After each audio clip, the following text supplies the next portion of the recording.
Assalamu alaikum wa rahmatullahi ta'ala wa barakatuh. Fedde Kawral Pulaagu jawwale mon mbale jam finton. Do jidmi ko hollude on lokkuji men dino bayni.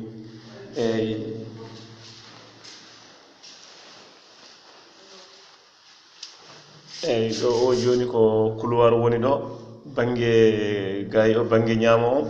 ko magasin uji didi gondo magasin goto o neni ewa goddo o moni o goddo o do ene uddi goddo o woni do o do ko guddido o do kile mun mo do hemin badi bagasuji amen do woni dum do couloir o o moni dani wa kanko woni do couloir o woni do dum do ko e bangi galle he wa galle o dum do woni tataka galle o ko dani o way ndani o way do no woni salle de conférence o woni do dum do ko couloir makko woni do dum do ko no wayno veranda chali makko woni do ni joni kanko galle o nokku o hoore mun salle de conférence o hoore mun o muni kanko woni o do salle de conférence o muni kati salle de conférence o muni kanko woni o do muni ko ni o way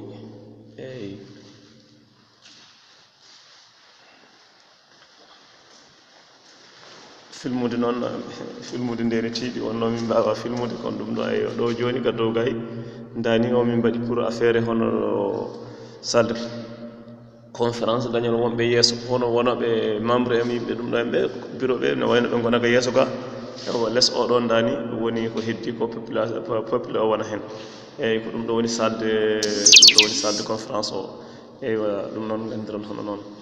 joni kay on ji karo o wadama pentirama vraiment inchallah mi sikki kay e jikke moƴƴo e bangalam kam min ene feewi joni kam kono mi wadi jikki kay wallahi golle de feewi wa dum non gandiron hono non dum do ni ji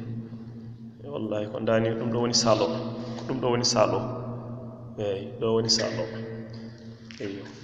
joni so mi yalti salo dum do woni couloir salo dum do mun couloir mun ni couloir makko o moni kanko salo couloir makko o moni on gandiron ko dum woni dum do inchallah